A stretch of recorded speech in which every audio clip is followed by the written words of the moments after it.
ថ្វាយបង្គំមកជុំបីនៃបត្រៃរតចរានពោញាតញោមពុទ្ធបរិស័ទទាំងអស់គ្នា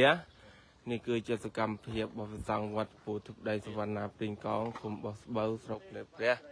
ខេត្តបន្ទាយមានជ័យបានរៀបចំសង្ក្រាន្តវត្តព្រីងកងបងញោមកុំភ្លេចមកលេងផងបង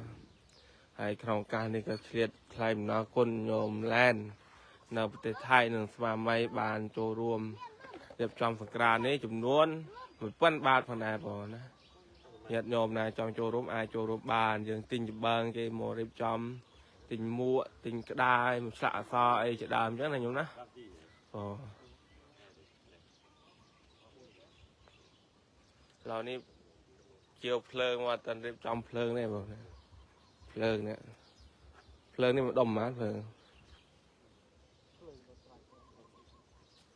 នេះភ្លើងនេះយើងរៀបចំពេលយប់ពេលអីទៅវាស្អាតមានរបៀបមានរបបឆ្នាំនេះធ្វើធំទាំងឆ្នាំដងហើយចងទងជាតិនេះបាសមានមួយសិតសម្រាប់ទទួលឆ្នាំថ្មី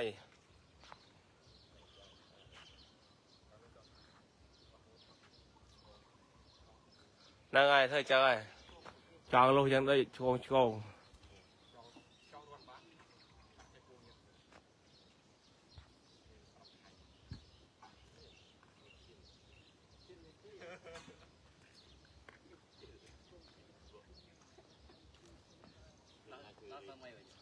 ះញាតិញោមបរិស័ទដែលមានសទ្ធាជ្រះថ្លាចង់ចូលរួម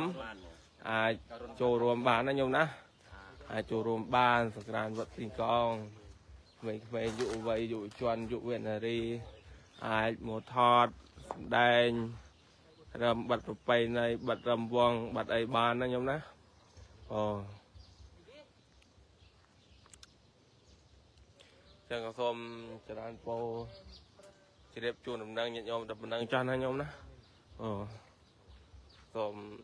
ស្វាយគុំលានិងចរានពោលាជូនពោឆ្នាំថ្មីរោគទទួលទានមានបានសុខដុមរមនាជួបតែពុទ្ធពោទាំងឡាយបំប្រការគឺអាយុអនៈខៈពលៈកំបីគ្រៀងខ្លាយជាប្រការៈដល់តែឡើយសូមអនុមោទនា